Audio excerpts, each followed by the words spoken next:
Welcome students. In our previous session, we had gone through the overview of C programming, where we learned some concepts related to the character set, means the different set of characters which are supported in C programming we had studied, and also the tokens, that is the smallest individual unit in a program, C program we have gone through, and also the various classification of the tokens. In today's session, we will learn the structure of C programming. Okay, structure in the sense the when we write a C programming, how it looks and what are the different parts of the C programming, what is the meaning of each of. The structure of C program looks something like this. Okay, where the content which are written in a yellow colored here, yellow font colored, is a structure of the C program. We will try to learn the meaning of each of these particular terms, okay, in detail. First, let us try to understand what we call them it to be. The first one, the first line, we call it to be a documentation section. The second one, we call it to be a link section or a linking section. Okay. Now, if you notice here, we are using some special characters here. That is, we call it to be a hash. Hash include open angle bracket, stdio dot h and close bracket. Okay, then in the next line we have something called as a definition section. Okay, then the things which are written in a dotted line, the dashed lines, that indicates that something which has to be written by the user. Okay, it need not to be, don't get confused, it need not to be just dots like that. Okay, it is something which has to be written by a user and which varies. Okay, so this particular section we call it to be a global section. Okay, and then we do have something called as the main function. Okay, you see here main, main, open bracket and close bracket. Okay, there is a main function. This indicates the beginning of the program execution, and then there is a open bracket, open curly bracket, and then again there are certain lines. These lines we call it to be a statements. Okay, and then there is another bracket which is a closing curly bracket. Okay, and then there are a set of user defined functions, or we call them to be a subroutines. Okay, this is what we call it to be the entire, these lines we call it to be a structure of a C program. Let us try to understand what is the meaning of each of these statements in detail. Okay, the first one is documentation section. The documentation means, suppose if a programmer is writing a program to solve a given problem. Consider an example, the largest of three numbers. We had seen the algorithm and flowchart for this particular problem. Now, if one wants to write the program in order to solve that problem, then they would be writing certain code in C programming, right? So it would be better, or it would be easier for anyone to understand what type of program it is, or what type of problem we are trying to solve in this one. So if those details are provided in the program, okay, then such content or the such details we call it to be a documentation, right? It could be need not to be only the title of the program. It can even be a what type of logic they are using. The logic in the sense, for a simple example, one particular problem can be solved in two or more approaches. Right, it could be solved in one particular approach, or it could be even solved in another approach, another method also, right? So if you can mention what method we are utilizing in, how we are going to solve that particular problem, that explanation part is given. Okay, then such explanation has to be given in the documentation section. This documentation section can be the documentation can be written in a program by using something called as a comment lines. Okay, there are something called as comment lines. So basically comment lines are what we call them it to be a non-executable statement. Non-executable statement means when a program is executed, these statements which are part of the comments will never be executed. Never be executed in the sense, there is some software called as a compiler. The compiler will ignore these statements. We will learn in detail what a compiler is in the upcoming classes. Okay, now why do we provide the comments? Because the readability of the program will get improved. Readability in the sense, what are the lines of statement we have written, what is the purpose of writing those programs or the lines of the codes. Okay, so the readability will get increased whenever if we make use of the comments in the programs. So there are two different types of comments. Okay, the comments can be of a single line comment or the comments can be of a multi-line comments. Meaning is that the documentation section, say if I want to provide some details like comments, right? If that comment is the scope is only one line, means if it is an one line content, then I can write using one of the concept called as a single line comments. These single lines are comments are written by writing the two forward slashes. You may see the content which I have written here in a yellow color, right? We call them to be two forward slashes. Okay, there are basically two different types of slashes, forward slash and a backward slash. So if we write two forward slashes, okay, then after this thing, if we write any content, that has to be considered as a single line comment. Single line means until we press the enter button. So all those texts will be taken to be a single line comment. Okay, now what if a user requires some content that has to be written in multi-line, means the documentation requires more than one line to be written. In such cases, there is another flexibility of implementing or writing the comments, that is the multi-line comments. So in the multi-line comments, always the comments will start with the slash, that is forward slash and a star, forward slash and a star, okay, and it will end with star and forward slash. Okay, the multi-line comments will help a programmer to write the non-executable statements or the comments in multi-lined format. Okay, many lines. The first two characters will be a forward slash and a star, and then they can keep on typing certain content and they can end with the star and slash. Okay, I will explain all these things with an example. So once I read the first program, in the first program I will try to explain these things. Okay. The second part was the linking section, or a link section. So basically when a program is written, okay, we need to write something called as a hash include statements as a mandatorily. Mandatorily means those statements have to be written, okay, compulsorily. Without that one, we cannot execute the C program. So this link section, what it does is that it tries to link our program with respect to the another predefined or a built-in files. Okay, so we usually call them to be a hash include statements. Okay, the link section sometimes we call it to be a hash include statement. So in the hash include statements, we include, okay, something called as a header files. Something called as an header files. In detail, again, I will explain with the example later. Okay, so one of the example for the header file is stdio.h. Now here you may see I have written hash. Okay, this symbol is called as a hash and then include. Okay, within this there is an open bracket. Okay, so this type of a bracket is called as an angled bracket, open angled bracket, and there is an closed angled bracket. Right, within this one I have mentioned one type of the file. Okay, it is stdio.h. Okay, so here .h indicates that as a extension. .h means extension. So what type of extension it is? It is an header file. Okay, so what actually this stdio indicates? Standard input output header file. If one wishes to read the meaning or want to know the meaning of this particular file, is how we can read is standard. STD stands for standard, I means input, O means output. So here H means a header file. So we are trying to include, we are trying to link one file by the name stdio.h to the program.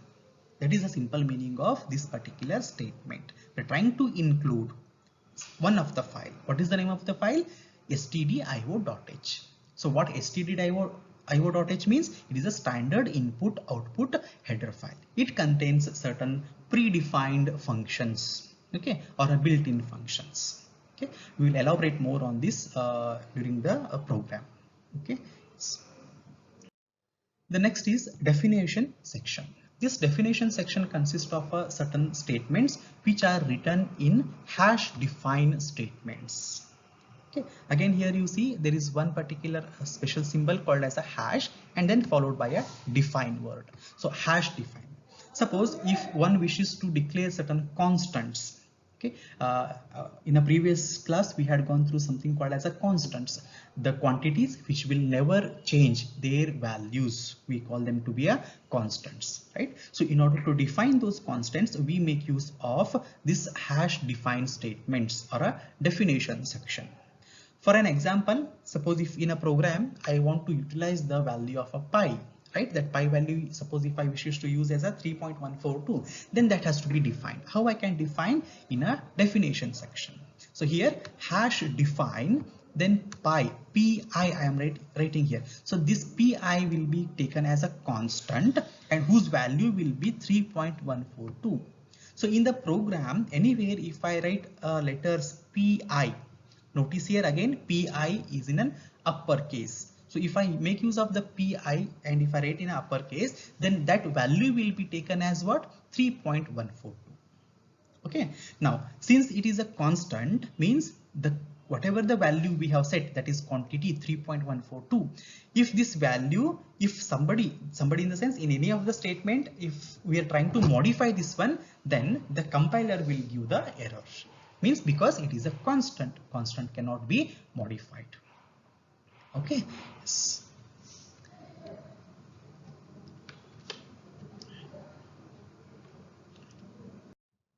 Global section. This global section is something, suppose if we had come across with one term in the tokens called as an variables, right? Variables means the quantities whose value will change during the program execution. If a user wishes to declare certain variables which they want to, which he or she wants to make it to be a global in the sense, assuming that if there is one particular program you have written and there are different functions, user defined functions to be, okay, to be more clear.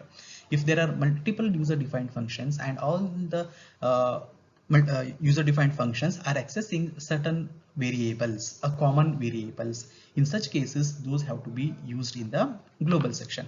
Again, don't worry students, in the upcoming classes when we begin with the programming concepts, during that time with the examples I will explain each of these terms here, just to get you acquainted with the terms. Okay, I'm just trying to explain the structure of the program here. So the global section, what it consists of? It consists of something called as a global variables. We know what a variable means. Variable is what? The quantities whose value will change during the execution of the program. If a programmer wishes to write certain variables, which we call them to be a global, then such variables have to be declared in the global section. Okay, so these variables are used in more than one functions. If a multiple functions require access to those variables, then such type of variables we call them to be a global variable. Okay, the next is the main function. Notice here how we have written the main function. MAIN, all are in lowercase, and then there is an open bracket and a close bracket. This is the way how we write the main function. This is another mandatorily means it is a mandatorily programmer has to write in a program. Without this one, the program execution is not possible. Okay, now what it actually is? It is, we call it to be a main function is a user defined function again. So why do we call it is a user defined function? Because user will write the content of the main function. Okay, user will write the statements, content in the sense the statements which should be part of the main function. Okay, sometime, okay, we can also say that the main is what? It is implemented by user. It is implemented by user and the prototype is declared by the compiler. Okay, for you at this particular moment, you may not be able to understand what a prototype is all. It is something like one particular function I want to write, then there is something called as a prototype. Prototype says that how that particular function should look like, what will be the name of the function and all, right? So those have to be mentioned. Okay, that particular concept we call it to be a prototype. This prototype, the main function's prototype is written by or is declared by compiler. Okay, but the statements which we write for the main will be implemented by the user. Okay, whenever a program starts execution, always the program execution will begin from the main function itself. A C program may contain thousand of lines of functions or thousand of lines of a code, but always the program execution will begin from one place, and that particular place we call it to be a main function. Okay, so the main function actually it consists of its body. Okay, that body, how we can identify? After the main we write two brackets, two pair of brackets. One is the open bracket and the close bracket.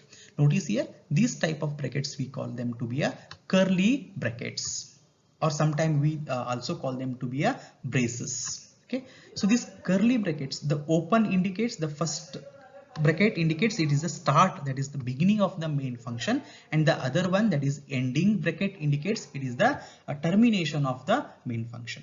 Within these brackets, whatever statements we write, those statements are the body of the main function. The body of the main function consists of two different sections, again subsections probably if you think. So what this main function contains? Two sections. The first section we call them to be a declaration section.